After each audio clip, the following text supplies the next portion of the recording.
vocês? Estamos de volta com mais um vídeo aqui no canal e hoje voltamos com um tipo de vídeo que a gente já não trazia há algum tempo aqui para o nosso canal, que são vídeos mais técnicos. E para participar do nosso vídeo de hoje, a gente trouxe um convidado que já apareceu aqui no canal, mas a gente trouxe ele novamente, que é o professor Rogério. Ele é doutor e ele é especialista na área de fruticultura, então ele está sempre muito envolvido com as frutas aqui da região. Então a gente convidou ele para falar hoje sobre a dupla poda, ou então a poda invertida, e a gente vai fazer aqui um bate-papo direto no vinhedo. E falando no vinhedo, hoje a gente está aqui diretamente do vinhedo da Vinícola Gáudio. A Thaís e o Paulo nos possibilitaram vir gravar aqui hoje, a gente inclusive agradece essa disponibilidade que eles disponibilizaram o vinhedo aqui pra gente. Então vem pra cá, Rogério, pra gente começar o nosso vídeo de hoje. Muito obrigada por ter aceitado o nosso convite, professor. E vamos falar um pouquinho aí sobre a dupla poda.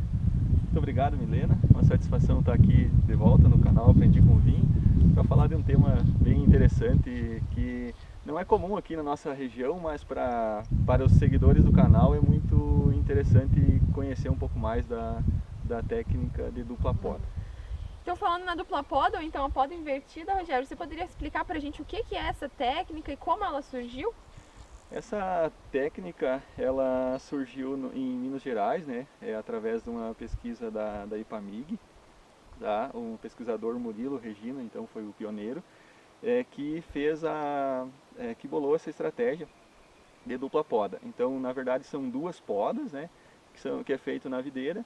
E a diferença é que é feita uma poda no período de inverno, quando a planta está dormente, e uma segunda poda alguns meses depois. E isso traz alguns benefícios para a viticultura, né, para a produção de uvas. Legal. A gente já tem inclusive um vídeo sobre poda com o Rogério aqui no canal. A gente vai deixar o link aqui na descrição do vídeo, que ele explica um pouquinho sobre cada tipo de poda. E hoje a gente veio falar só sobre essa técnica de poda invertida, ou dupla poda. Rogério, você poderia explicar para os nossos inscritos do canal em que regiões aqui do Brasil é feita essa dupla poda e em que época do ano também ela é feita? Uhum. Essa dupla poda ela é feita na região sudeste, né? Então estados como Minas Gerais ali tem uma área interessante de dupla poda, e tem outros estados ali na volta também que possuem essa dupla poda. De maneira geral, assim, o que se tem, né, como regiões possíveis ou locais possíveis para fazer a dupla poda? Regiões que têm altitude entre 600 a 1000 metros de altitude. Isso varia um pouco em função da latitude, né? Mas de maneira geral seria nesse intervalo. Por que dessa forma? Porque nessas condições, né, de altitude, na região sudeste, a temperatura no inverno, a temperatura média mínima, ela não é abaixo de 10 graus na maioria das regiões. E aí então você tem uma temperatura acima de 10 graus, que é a temperatura base para a videira se desenvolver. Então, tendo temperatura mínima no inverno acima de 10, a videira consegue estar fazendo fotossíntese, produzindo açúcares e acumulando na uva. Nessas regiões o risco de geada ele é baixo, então você tem condições de ter o ciclo da planta se deslocando, né, o ciclo de maturação se deslocando para o inverno. Então essa técnica de dupla poda, o objetivo dela é evitar com que a colheita ocorra nos meses que tem muito problema de umidade, e deslocar a colheita para o inverno, que é uma região, que é uma época, né, que tem condições climáticas melhores. É importante frisar que essa técnica de dupla poda, ela não é, até o momento, né, viável de ser feita aqui na nossa região, principalmente aqui na região de altitude, em função de nós ter um inverno muito úmido, né, e chuvoso, e também com bastante geadas. Aqui não é feito porque o ciclo normal já segue favorável aqui pra gente, né? Isso. E falando no ciclo, como que fica o ciclo da videira em relação em locais que fazem essa técnica da dupla poda? Como eu comentei, essa dupla poda ela possibilita então deslocar o ciclo da planta há alguns meses. Então, normalmente a planta vai estar em dormência nesse período do inverno. Face a poda, ela brota e produz, e você vai ter colheita em fevereiro, março, abril, dependendo da região e da variedade. O que acontece? Quando você faz a dupla poda, essa colheita ela vai ser feita lá em junho, julho, no período de inverno. e aí você tem então um ciclo invertido, ao invés de você ter colheita no verão, você vai ter colheita no inverno. Outro ponto também é que você tem, nessas regiões, né, onde é feita a dupla poda, você tem uma safra por ano, diferente da região nordeste, por exemplo, onde se possibilita, né, várias, mais de duas e meia safras por ano, mas lá é uma outra condição, né, principalmente para a uva de mesa. A região dos vinhos de inverno, né, que é a região sudeste, né, Minas, São Paulo, Rio de Janeiro, Espírito Santo, você tem então uma colheita por ano, tá? Só que essa colheita então ela é deslocada para o inverno. Por conta dessa técnica. Isso. E se essas regiões que fazem os vinhos de inverno, que fazem a prática da dupla poda, se elas seguissem o ciclo normal que a gente segue aqui, por exemplo, quais riscos que elas correriam durante todo o processo? O principal problema de ter a colheita no verão, né, fevereiro, março, é que é um período, coincide com um período de muita chuva. Então esse excesso de chuva, ou esse alto volume de água, né, é condição propícia para o aparecimento de podridões, principalmente no cacho. Então, tendo a colheita nessa época, há mais perdas por podridão, tá? E um outro detalhe importante é que quando você desloca a colheita ou a maturação do verão para o inverno nessas regiões, as condições climáticas elas são favoráveis não só para evitar com que ocorram essas doenças, né, de cacho, né, essas podridões, mas também coincide com a época que vai ter menos chuva, tá? Vai ter radiação solar boa, e vai ter uma amplitude térmica grande, ou seja, uma temperatura alta de dia e baixa de noite. Isso é importante para a maturação, para acúmulo de açúcar, para acúmulo de compostos fenólicos e ácidos, que se tem então com essa maturação das uvas no inverno. Ah, legal, não é só a chuva que eles evitam, né? Tem toda a questão de outros fatores climáticos também, né? E sobre a qualidade das uvas, Rogério, muda a qualidade do fruto quando é feita essa técnica e existe alguma variedade que se destaca mais quando é feita a dupla poda? Sim, as variedades que se destacam é a Syrah e Sauvignon Blanc, principalmente a Syrah. E o que acontece? Quando você tem então a maturação dos frutos numa condição climática mais propícia, há uma melhoria na qualidade dos frutos em relação à sua colheita no período normal, né? Uhum. Então, em função dessa maior amplitude térmica, né, radiação solar alta de dia e baixa temperatura de noite, então ocorre bastante acúmulo de compostos fenólicos, vai ocorrer uma maturação mais equilibrada. Isso vai resultar então num diferencial, né, com um potencial de uma uva melhor para fazer para a produção de vinhos. Isso. Que legal. Muito interessante, né? Saber que existem variedades que se destacam nessa técnica. Outra questão interessante que a gente queria saber, Rogério, é tanto a questão da produção dessas uvas.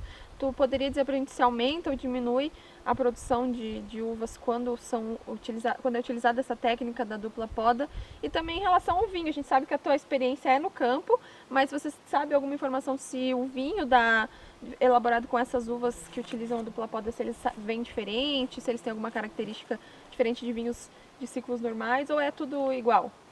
Então, Milena, a produção, assim, há uma tendência de ter uma menor produção em função de ter menos chuva no período de inverno, né? No período que a uva vai estar crescendo e maturando.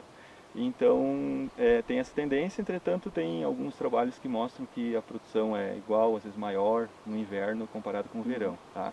Mas é bastante importante vocês terem noção que se há uma pequena perda de produtividade, há ganhos na qualidade, então isso acaba compensando.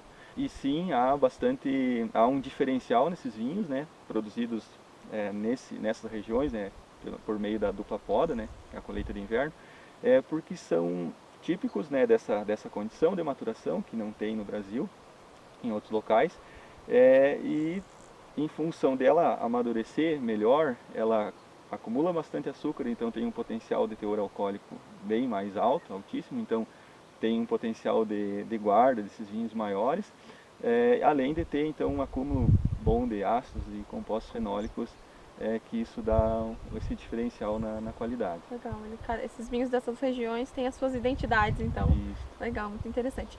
E a gente queria saber também aqui, Rogério, como seria na prática a dupla poda. Você explicou, né, como ela é feita, mas a gente gostaria que você demonstrasse pra gente como é na hora ali de passar a tesoura na planta. Legal. Então a gente vai poder ver uma parte, né, da dupla poda, né, a primeira etapa, que é a que ocorre agora nesse período de inverno. Então a primeira poda seria agosto, setembro, e lá em janeiro, fevereiro, a segunda poda.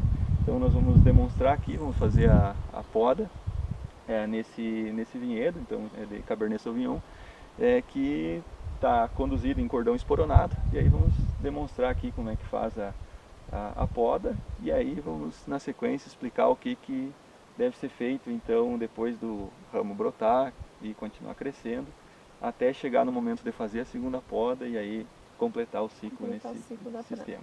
Sempre lembrando que aqui a gente vai demonstrar aqui na nossa região, né, na Serra Catarinense, entretanto essa dupla poda ela é prática usada na região sudeste do Brasil.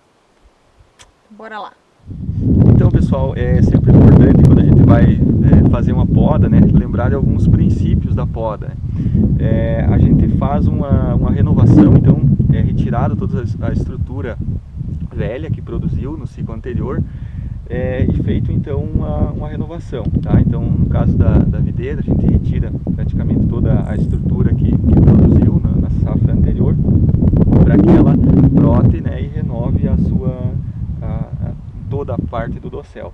Então tem algumas questões importantes, que você chega na planta e você tem que retirar primeiramente ramos mal posicionados, ramos doentes, que estão com condições de fraco, né, e deixar sempre os mais fortes, que vão dar condições para produzir um ramo mais vigoroso e uma produção adequada. Então nós temos a planta aqui, eu vou fazer alguns cortes, né, vou retirar alguns materiais que produziram, e vou deixar aqui em torno de 25 gemas nessa planta, para ter uma carga de gemas por hectare, para dar uma produção adequada, tá?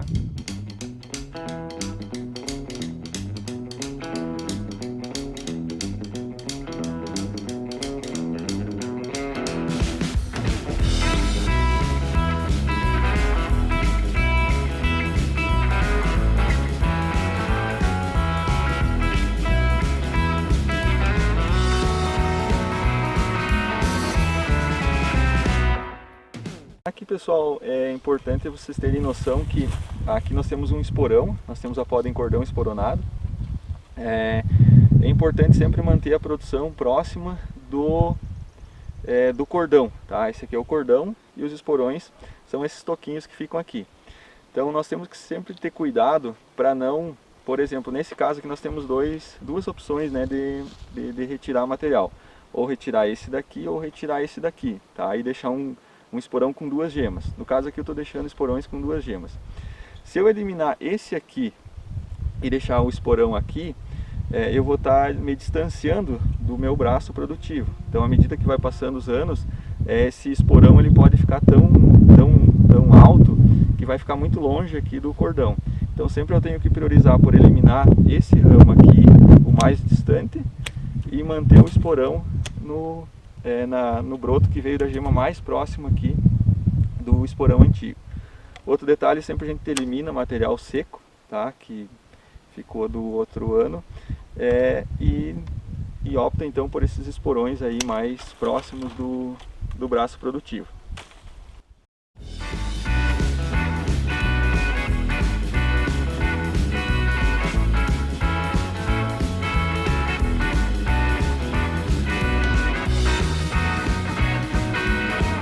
Detalhe importante é que eu devo então tentar regular um determinado número de gemas na planta. Em algumas situações a planta não vai ter o número de esporões suficiente para atingir o que eu quero. Nesse caso eu quero em torno de 25 gemas por planta. O que eu posso fazer? Eu posso deixar uma vara com 6, 8, 10 gemas a mais, né, além dos esporões que eu estou deixando para atingir esse número de gemas que eu quero que a planta tenha, tá? Então essa é uma variação da poda curta, né, em cordão esporonado, que é onde eu deixo uma vara com algumas gemas a mais, depois eu amarro, para compensar a falta de esporões. Então essa é uma possibilidade. Nesse caso aqui eu tenho condições de deixar minhas 25 gemas, então essa vara aqui eu vou eliminar ela totalmente. Eu vou deixar com 2 gemas aqui um esporão. Tá? Então essa é a poda normal, que a gente faz nas todas as regiões produtoras, né, aqui do sul. No sudeste então do Brasil, na região onde é feita então a dupla poda, qual que é o diferencial, tá?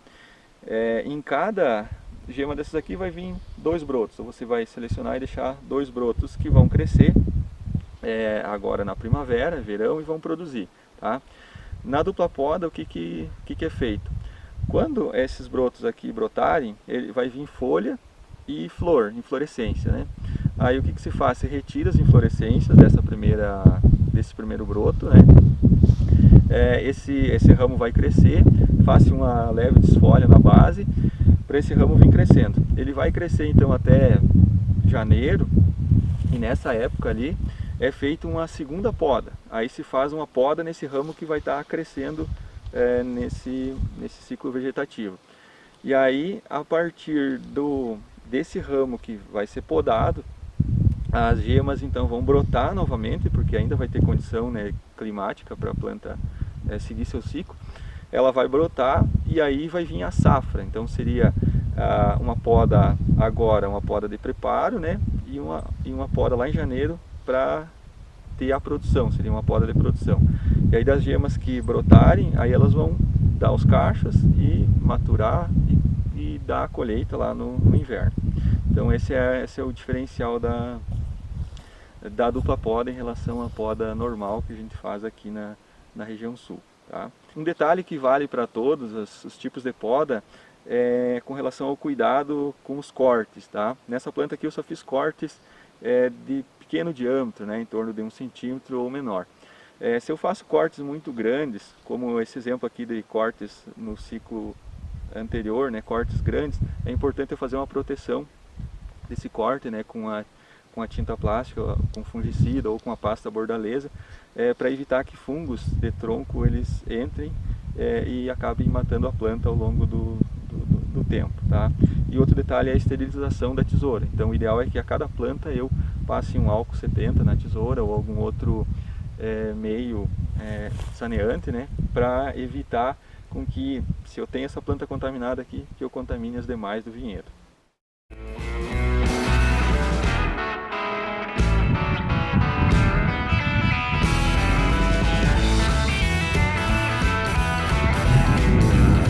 Pessoal, um outro detalhe que vocês devem tomar cuidado é com o material que vocês tiram, né, pela poda.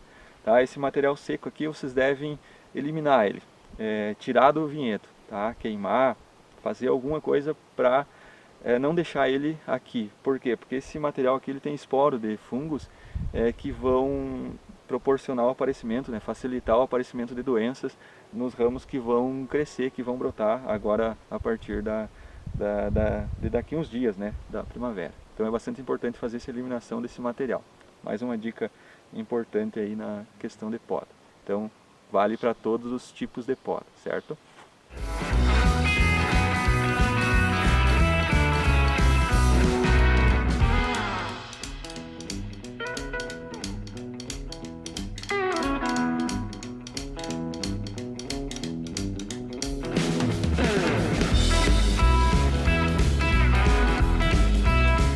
Bem, pessoal, estamos finalizando o vídeo aqui sobre a dupla poda. A gente agradece mais uma vez, Rogério, por ter nos ensinado tanto. Inclusive, eu não falei no começo do vídeo, mas aqui a gente está no vinhedo da Vinícola Gaudi, fica localizado aqui no município de Urupema, em Santa Catarina. Aqui no vinhedo eles produzem variedades como Sauvignon Blanc, Chardonnay, Merlot, Cabernet Sauvignon e Malbec. São variedades aí que se adaptam bem aqui na região. E a gente quer agradecer muito a Thaís e ao Paulo e também ao Matheus, que está aqui no fundo do vídeo, que é quem está podando os vinhedos aqui da Vinícola Ouro Pema. Nosso muito obrigada a vocês. Não esqueçam de curtir, comentar e compartilhar esse vídeo para que mais pessoas conheçam sobre esse tema tão importante aí para a viticultura do nosso país. É isso aí, Rogério. Muito obrigada. Muito obrigado, eu que agradeço. Então é uma satisfação estar gravando aqui. Espero ter contribuído um pouquinho para o conhecimento aí com relação à poda. Espero ter ajudado. São noções bem básicas, né? Claro que é necessário quem tiver interesse pelo tema, né, ir buscar mais informações e aprofundar nesse assunto aí do dupla poda, tá? Então, obrigado pelo convite e até mais. Tchau! Fechou? É nóis!